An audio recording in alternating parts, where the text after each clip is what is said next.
حضرت انس بن مالک کہتے ہیں کہ نبی کریم کھڑے تھے، ایک شخص مسجد نبوی شریف میں آیا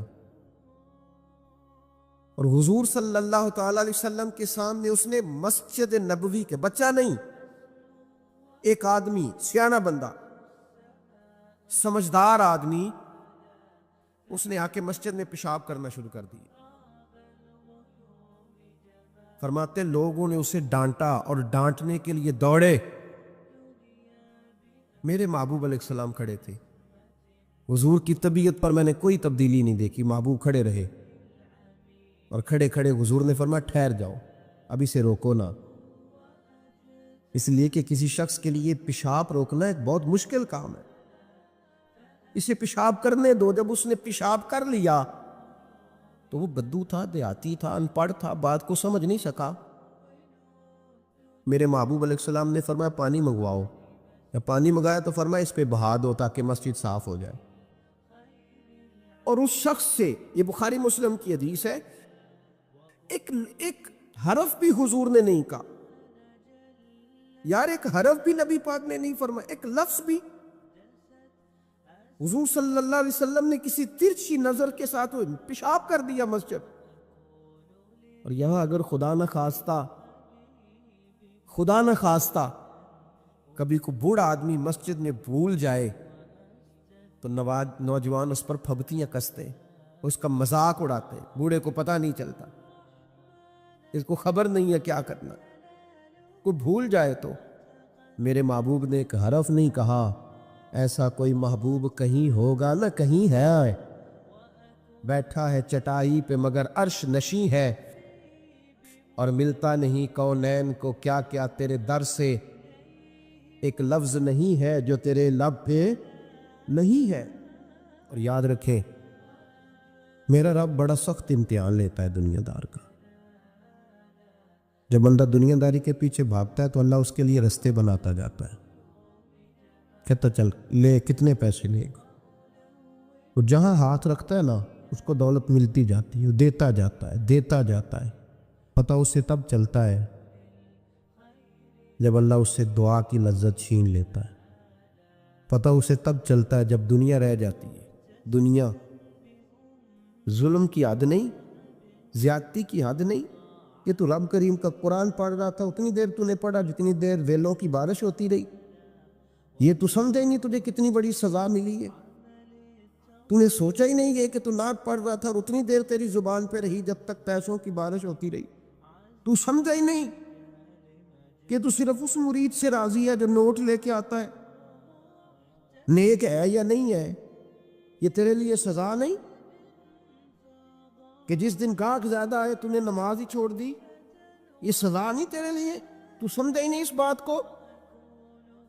اللہ سزا دیتا ہے، تو نے اولاد مانگی رب کریم نے دے دی، اگر تو پلٹ کے نہیں آیا تو پھر وہ اولاد تیرے لیے آزمائش ہے، سمجھے ہی نہیں کہ تجھے اللہ پاک نے کس قدر آزما۔ اور دنیا دار دین کے معاملے میں بھی، عبادت کے معاملے میں بھی، ریاضت کے معاملے بھی، انفاق فی سبیل اللہ، ہر معاملے میں دنیا داری، ہر معاملے میں دنیا دار۔ چھوڑ دے اس کو، کچھ دیر کے لیے نکلا کرے، کچھ دعائیں خالص مانگے جن میں خدا مانگے، اللہ کا رسول مانگے، دنیا داری چھوڑ دے کچھ دیر کے لیے۔ ایک صحابی ہے، بخاری شریف صحیح سند کی حدیث ہے، کلمہ پڑھا، کچھ دنوں کے بعد مال غنیمت آیا، نبی پاک صلی اللہ علیہ وسلم مال تقسیم کر رہے تھے تو میرے حبیب نے اس صحابی کو بھی دیا، فرمایا یہ رکھ لے، اس کو پیسے دیے حضور نے، اس نے پیسے ہاتھ میں پکڑے اور محبوب پاک صلی اللہ علیہ وسلم کا چہرہ دیکھ رہا ہے، پتہ کیا لفظ اس کی زبان پہ آئے، کہنے لگے یا رسول اللہ میں نے اس لیے کلمہ تو نہیں پڑھا تھا میں پیسے لوں گا۔ حالانکہ تالیف قلب حصہ ہے اسلام کا، جو بندہ نیا کلمہ پڑھتا تھا اس کو کچھ نہ کچھ دیا جاتا تھا چونکہ اس کی برادری چھوڑ جاتی۔ کہنے لگے حضور اس لیے تو کلمہ نہیں پڑھا تھا کہ پیسے آئیں گے۔ نبی پاک نے فرمایا کس لیے پڑھا تھا؟ کہا یا رسول اللہ میں نے تو اس لیے پڑھا تھا کہ آپ مجھے جہاد میں لے جائیں گے اور میں آپ کے نام پر اپنی جان قربان کر دوں گا، میں نے کچھ لینے کے لیے نہیں، جان دینے کے لیے کلمہ پڑھا تھا، تو حضور میرے لیے مہربانی فرمائیں، مجھے آپ یہ دنیا داری، مال ہی مال۔ حضرت میاں شیر محمد شرخ خوری رحمت اللہ علیہ کی وہ بات میرے دل کو چھو جاتی ہے۔ ایک آپ سے شخص آ کے کہنے لگا حضور میں پہلے غریب تھا فلاں جگہ میں نے، ہاں یہ بات بالکل درست ہے کہ شیخ جو کامل ہوتا ہے وہ دعا کرتا ہے اللہ کی بارگاہ میں، یا اللہ یہ میرے پاس آیا تو اسے کوئی کمی بھی نہ رہے، کوئی بھی نہ رہے۔ یہ تو اس کی اپنی درویشی ہے نا کہ وہ یہ بات کہے، تو اپنا رنگ ہے اس کا۔ میاں صاحب کے پاس آیا تو آ کے کہنے لگا حضور میں فلانے آدمی کا مرید ہوا ہوں، ایک کارخانہ تھا اب 4 ہو گئے، تو آپ فرمانے لگے تیرا تو بیڑا گرک ہو گیا، چاہیے تھا تیرا ایک بھی چھڑاتے، تجھے اللہ اللہ پہ لگاتے، تجھے اور پھنسا دیا دنیا میں۔ یہ کون سی تو نے درویشی اختیار کی، اور کارخانے بڑھ گئے تیرے۔ امام غزالی رحمت اللہ علیہ سے کسی نے کہا تو حضور یہ بتائیں کہ بندہ طریقت کا مسافر کب بنتا ہے، مسافر کب بنتا ہے طریقت کا؟ تو آپ نے فرمایا جب اس کے نزدیک سونا اور مٹی ایک برابر ہو جائے۔ حضرت غوث اعظم رضی اللہ تعالیٰ عنہ نے کچھ عرصہ کاروبار بھی کیا ہے۔ آپ نے اپنا ایک جہاز بھیجا ہوا تھا، مال بردار جہاز، آپ درس دے رہے تھے، بیان کر رہے تھے، کسی کو ابھی خبر مل جائے آ کے کہ تمہارا 10 لاکھ روپیہ ضائع ہو گیا ہے، محفل میں بیٹھے گا کہ بھاگ جائے گا، دوڑے گا، کہے گا جلدی جلدی کرو، پیسے میرے ضائع ہو گئے۔ حضور غوث اعظم رضی اللہ تعالیٰ عنہ کے کان میں آ کے کہا حضور وہ جو آپ کا مال بردار جہاز تھا نا وہ دریا کے اندر آ رہا تھا تو ڈوب گیا سارا، بڑا افسوس ہے۔ تو آپ فرمانے لگے چپ کر جا، اتنی ضروری بات تھی جو تقریر کے دوران ہی تو نے آ کے بتا دی ہے، ڈوب گیا تو ڈوب جائے، کوئی عرض نہیں، چھوڑ۔ یہ لفظ آپ نے کہے تو وہ بندہ بیٹھ گیا ڈر کے، ایک اور آیا بھاگا بھاگا پیچھے سے، کہنے لگا حضور مبارک ہو، مبارک ہو، مبارک ہو۔ کیا ہوا؟ کہنے لگا حضور وہ جو آپ کا مال بردار جہاز دریا میں ڈوب گیا تھا نا وہ واپس اوپر آ گیا ہے۔ آپ فرمانے لگے چپ کر جا، کوئی اتنی ضروری بات تھی جو دوران تقریر ہی تو نے مجھے سنا دی ہے، چپ کر جا، کوئی ضروری بات تھی، چھوڑ۔ آ گیا چلا گیا، دنیا کا مال تھا، مجھے خبر دینی ہو تو یہ دینا کہ میرا رب راضی ہو گیا ہے، مجھے خبر دینی ہو تو یہ دینا کہ میرے رسول کی طرف سے پیغام آیا ہے، یہ خبر دینا کہ آج کسی نے کہا ہے کہ تجھے وہاں یاد۔ یہ کون سی خبریں ہیں؟ دنیا داری کے معاملات۔ مبارک ہو جی، مبارک، کس بات کی؟ تیری کمیٹی نکل آئی ہے، بڑی مبارک ہے بھئی، حد ہو گئی، کیسی مبارک، کس طرح کی مبارک؟ حضرت ابو الحسن خرقانی بہت بڑے درویش تھے، محمود غزنوی مرید تھا، محمود غزنوی بادشاہ وقت، اور بو علی سینا جیسے سائنسدان آپ کے مرید تھے۔ ایک دن سر میں خارش ہونے لگی تو خادم کو بلایا، خادم کو، کہنے لگے یار دیکھنا کہ جوئیں تو نہیں پڑ گئی میرے سر میں۔ اس نے کہا حضور آپ اس طرح کرے، ذرا کرتے کے بٹن کھولے پیچھے کرے تو میں نا ایک تیل ہے اس کو رگڑتا ہوں، سنا ہے وہ تیل سر میں ڈالیں تو جوئیں جو ہوتی ہیں نا باہر نکل آتی ہیں۔ وہ بٹن پیچھے کیا ہوا ہے، وہ خادم تیل لگا رہا ہے اور تلاش کر رہا ہے کہ جوں مل جائے۔ بن سور کے بیٹھتے ہیں لوگ، ایسا نہ ہو کہ کسی کو پتہ چل جائے، بلکہ ریڈی میڈ تیاری کر کے آتے ہیں لوگ، بڑی زبردست۔ حضرت ابو الحسن خرقانی رحمت اللہ تعالیٰ علیہ تو پہلے دن جو خادم تھا وہ جوئیں تلاش کر رہا ہے، تو پہلے دن محمود غزنوی ملنے آ گیا۔ بادشاہ سومناتھ کے مندر نہیں فتح ہوتے تھے، بڑے اس نے حملے کیے ہندوؤں پہ، پر وہ مندر نہیں فتح ہوتے، اس سے کسی نے کہا جا کسی درویش سے دعا کرا کے آ۔ وہ حضرت ابو الحسن خرقانی کے پاس دعا کرانے آیا پہلے دن، باہر شور ہونے لگا، اچانک آ گیا، شور ہونے لگا، آپ نے کوئی توجہ، خادم کرنے لگا حضور باہر پتہ نہیں کیا شور ہے، فرمایا چھوڑ یار میرے سر میں خارش بڑی ہو رہی ہے، شور بعد میں دیکھیں گے، جوں دیکھ کوئی ملتی ہے کہ نہیں، ادھر دیکھ۔ تھوڑی دیر گزری تو محمود غزنوی دروازے پہ آ گیا۔ جب وہ دروازے پہ آیا نا تو حضرت کا تو سر جھکا ہوا تھا، خادم دیکھ رہا، اس نے دیکھا تو کہنے لگا اوہ حضور یہ دیکھیں کیا ہو گیا۔ فرمانے لگے کیا ہوا؟ کہا حضور بادشاہ آپ کے دروازے پہ آ گیا۔ فرمانے لگے چھوڑ یار، میں سمجھا تھا کوئی جو تیرے ہاتھ لگ گئی ہے، بادشاہ آ گیا تو کیا ہوا؟ میں نے کہا جو مل گئی ہے کو جو مجھے ستا رہی تھی، بادشاہ آیا تو آنے دو، بادشاہ آیا تو آنے دو۔ اللہ اکبر۔ اس نے کہا حضور آپ کو کوئی فرق نہیں پڑتا، آپ کو کوئی فرق نہیں پڑا اس کے آنے سے؟ آپ فرمانے لگے میں اسے کیا سمجھتا ہوں، میں رسول اللہ کے دروازے کا فقیر ہوں، اور میرے محمد کے فقیر ہی دنیا کے سب سے بڑے بادشاہ ہوں۔ فکر دیکھیں بزرگوں نے جو ہمیں سوچ دی، وہ سوچ سمجھیں۔ وہ کہنے لگے ہمارے نزدیک جوں کا قابو آنا بادشاہ کے آنے سے زیادہ بڑا معاملہ ہے، جوں کا ہاتھ لگنا بادشاہ کے آنے سے یہ زیادہ بڑا معاملہ ہے۔ یہ انوکھی بات ہے، بادشاہ تو آتے جاتے رہتے ہیں، یہاں لوگ گنواتے ہیں، کہتے ہیں فلانا وزیر بھی میرے آستانے پہ آتا ہے۔ میں نے کہا نہیں، وہ وزیر آتا نہیں، وہ تو آپ کا پیر آتا ہے جو آپ اتنے پیار سے بتا رہے ہیں، وہ وزیر تھوڑی آتا ہے، تو پیر آتا ہے۔ دنیا دار پیسہ کمانے والے کو نہیں کہتے، دنیا دار پیسے سے پیار کرنے والے کو کہتے۔ دنیا دار جائز طریقے سے پیسہ کمانے والے کو نہیں کہتے، دنیا دار حرام ذریعے سے مال اکٹھا کرنے والے کو۔ دنیا دار صرف وہ نہیں ہوتا جو کسی دکان پہ بیٹھا ہے اور دکان پہ بیٹھ کے وہ کمائی کر رہا ہے تو اسے کہیں گے کہ وہ دنیا دار ہے، اور مولوی صاحب مسجد میں نماز پڑھا رہے ہیں تو وہ دیندار ہیں۔ ایسا نہیں ہے، بہت سارے مولوی دنیا دار ہوتے ہیں، دیندار نہیں ہوتے۔ اگر میں نے کسی بچے کو قرآن شریف پڑھایا ہے سویرے تو میرا دل کرتا ہے وہ ایک سوٹ میرے لیے لے آئے تو میں دنیا دار ہوں، میں تھوڑی دیندار ہوں۔ اگر میں آپ کو یہاں تقریر سنا رہا ہوں اور میرا دل کرتا ہے کہ آپ 100 روپیہ میرے اوپر پھینکنے لگے تو میں دنیا دار ہوں، میں دیندار تو نہ رہا۔ ہم لوگوں نے یہ تصور بنا لیا ہے شاید جو آدمی مسجد آ گیا ہے، داڑھی رکھ لی ہے اور وہ نماز 5 وقت پڑھ لیتا ہے، وہ ہو گیا دیندار، مسجد سے نکل کے جو مرضی کرتا پھرے، اور جو آدمی دکان پہ بیٹھا ہے وہ دنیا دار ہے۔ ایسی بات نہیں ہے، تشریح یاد رکھیں۔ دنیا دار وہ ہے جو دنیا کے پیچھے لگ کے اللہ رسول سے غافل ہو، اور وہ دنیا دار زیادہ برا نہیں، وہ دنیا دار زیادہ برا نہیں جو دکان پہ بیٹھا ہے صبح سے شام تک پیسے کما رہا ہے، وہ بہت بڑا دنیا دار ہے جو دین کا لبادہ اوڑھ کے دنیا اکٹھی کر رہا ہے۔ وہ ظالم آدمی ہے، سب سے بڑا دھوکے باز ہے، لبادہ مذہب کا اوڑھا ہوا ہے۔ میرے نبی پاک علیہ الصلوۃ والسلام نے فرمایا جس نے دین اس لیے سیکھا کہ دنیا کمائے گا، جنت کی خوشبو بندہ بھی جنت سے 500 سال دور ہوگا، یعنی ابھی اسے 500 سال وہ سفر کرے گا تو جائے گا۔ فرمایا اتنی دور بندہ ہوگا تو جنت کی خوشبو اسے پہلے آنے لگے گی، لیکن جس بندے نے دین اس لیے سیکھا کہ وہ اس سے دنیا اکٹھی کرے گا، اسے تو اللہ جنت کی خوشبو بھی عطا نہیں کرے گا۔ تو یاد رکھیں دنیا داری بہت سارے نقصانات کی جڑ ہے۔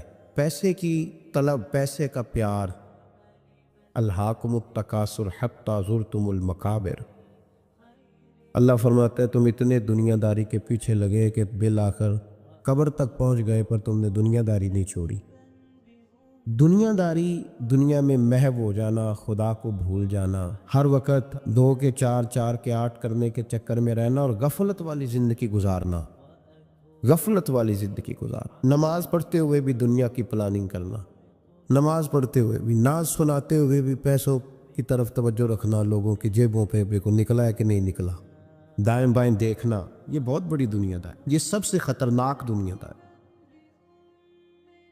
میرے نبی پاک صلی اللہ علیہ وسلم نے فرمایا دنیا کی حب الدنیا رأست من کل خطیہ، فرمایا دنیا کی محبت ہر گناہ کی، ہر برائی کی جڑ ہے۔ جب تجھے پیسے سے پیار ہو جاتا ہے، جب تجھے الفت ہوتی ہے مال سے، پھر تو ہر گناہ کرتا ہے۔ دھوکہ دیتے ہیں لوگ، فراڈ کرتے ہیں، جھوٹ بولتے ہیں، قتل کرتے ہیں، دنیا داری کی وجہ سے لوگ بڑا کچھ کر جاتے ہیں۔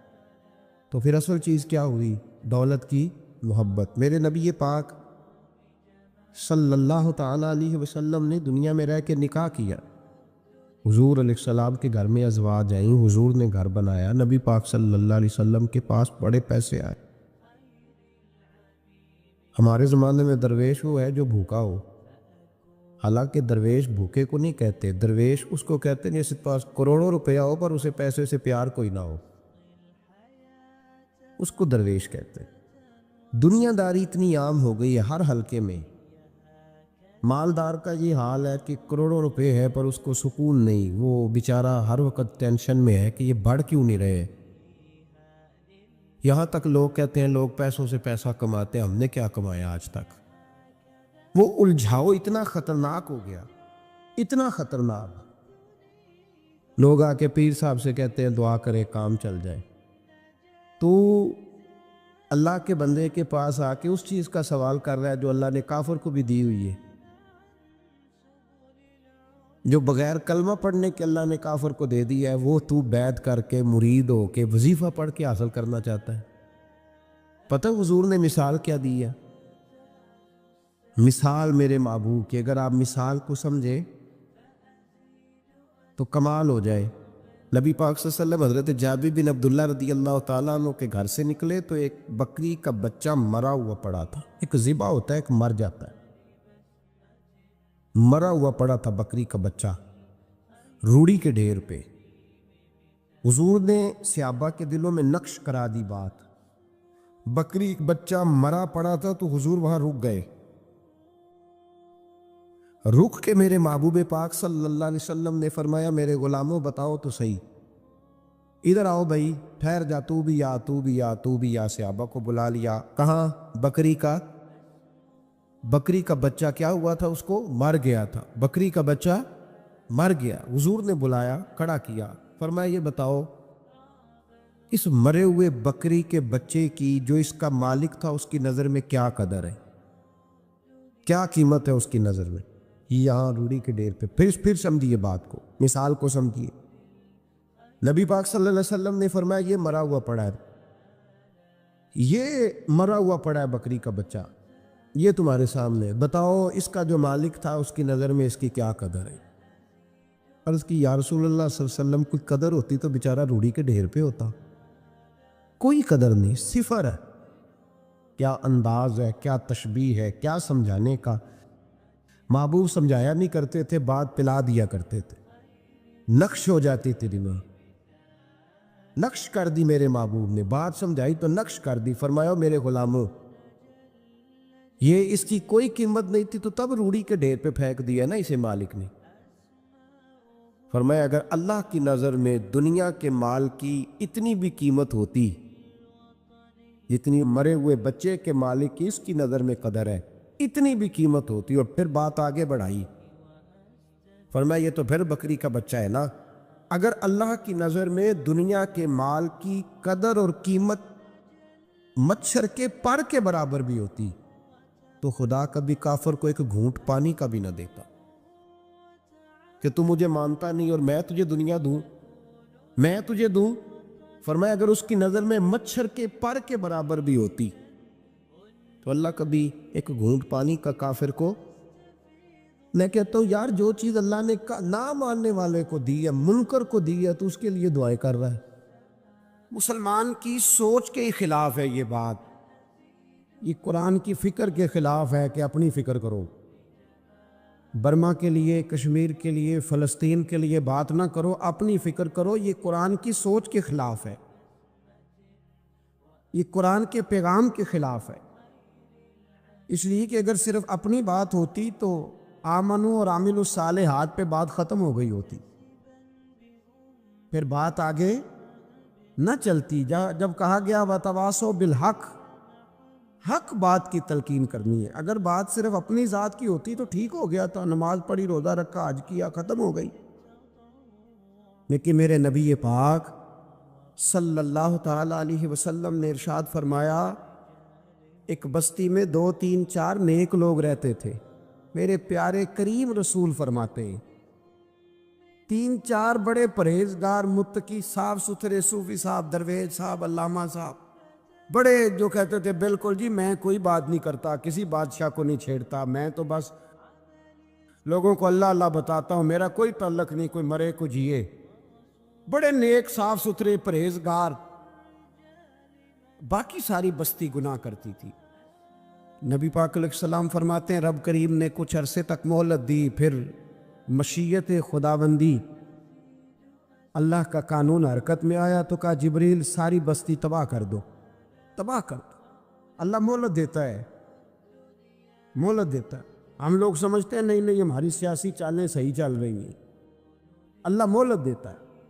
رب کریم نے فرمایا جبریل انہیں تباہ کر دو، تو حضرت جبریل امین علیہ السلام نے عرض کی مولا وہاں تو تیرے 3-4 بڑے نیک بندے بھی رہتے ہیں، بڑے پرہیزگار، سچ بولنے والے، دیانتداری والے، حاجی صاحب، نمازی صاحب، صوفی صاحب، پیر صاحب، بڑے خوبصورت، ان کا کیا کریں؟ میرے محبوب پاک علیہ السلام فرماتے ہیں رب کریم نے فرمایا سب سے پہلے انہیں تباہ کرنا، سب سے پہلے انہیں سب سے پہلے، اور الٹ دو بستی، پہلے ان کا نمبر لگاؤ۔ یا اللہ ان کی کیا غلطی ہے؟ تو غلطی سن لیں، غلطی یہ ہے کہ انہوں نے 2 صفتیں پیدا کی ہیں، اگلی 2 پیدا کیوں نہیں کی؟ اِلَّا الَّذِينَ آمَنُوا وَعَمِلُوا الصَّالِحَاتِ پہ روک کیوں گئے، آگے کیوں نہیں بڑھے؟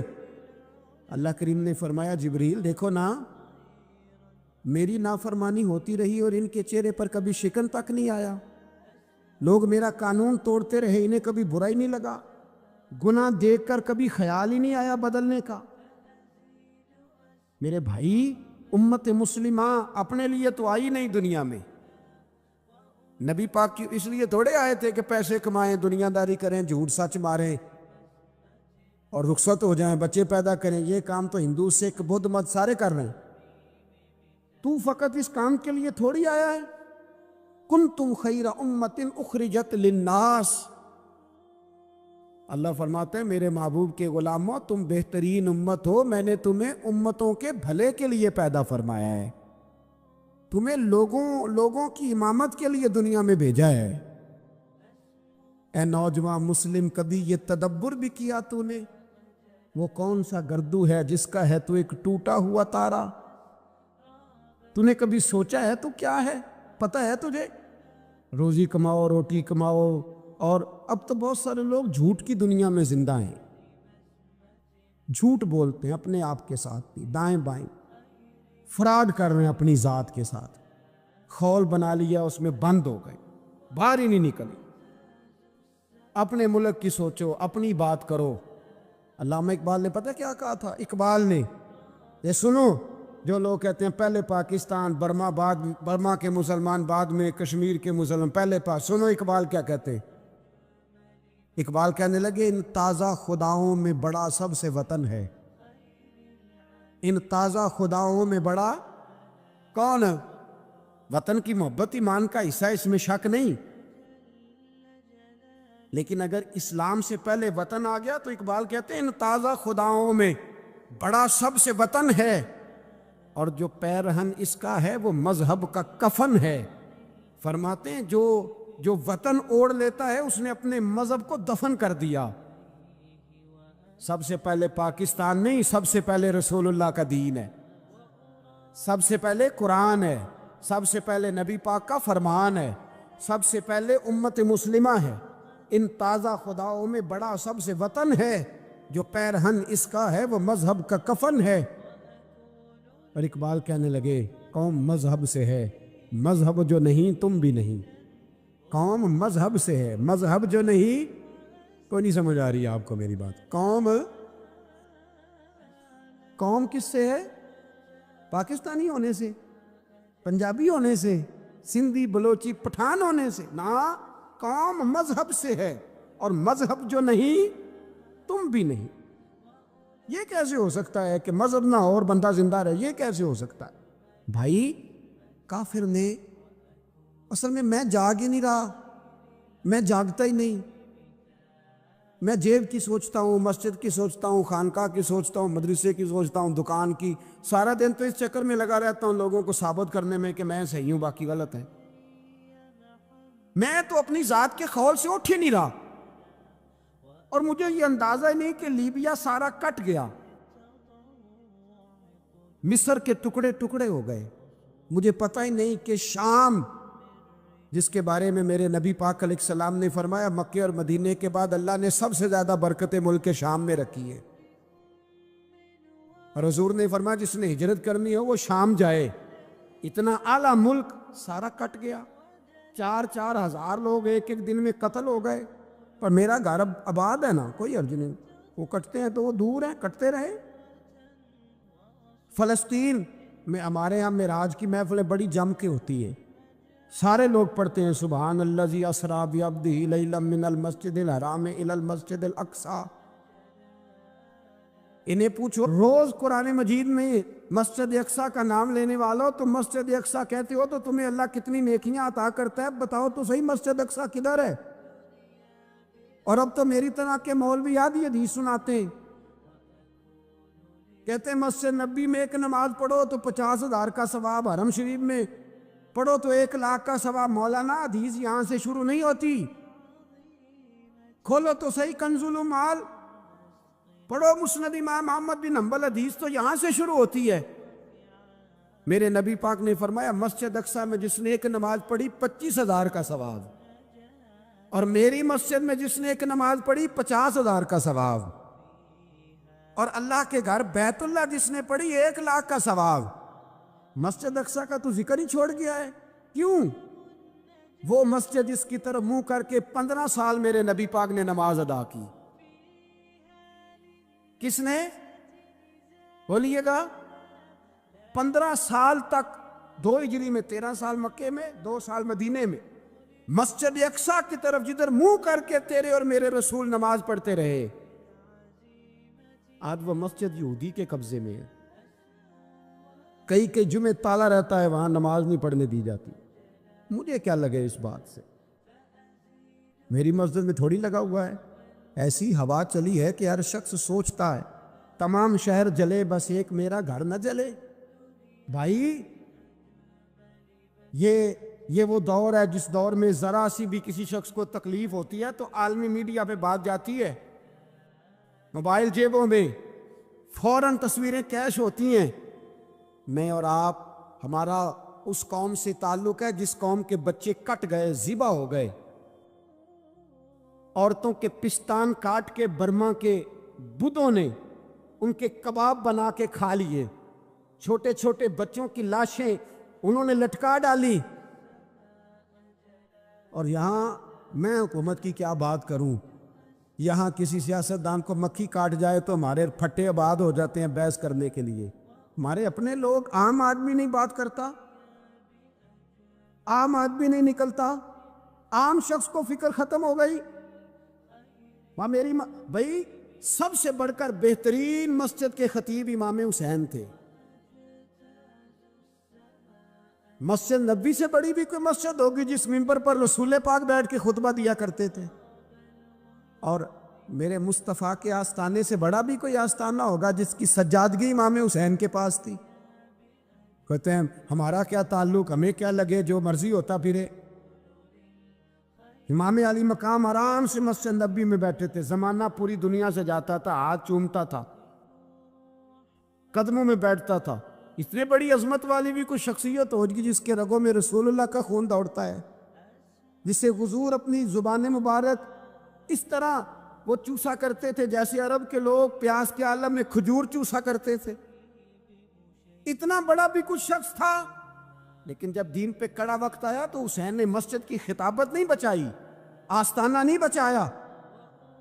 امام علی مقام نے کہا کوفہ لٹتا ہے تو لٹتا رہے، دمشق میں فساد ہوتا ہے تو ہوتا رہے، وہ ملک شام کی بچیاں رو رہی ہیں تو روتی رہیں کہ ہم پہ یزید قابض ہو گیا، میری مسجد آباد ہے، کافی ہے نا۔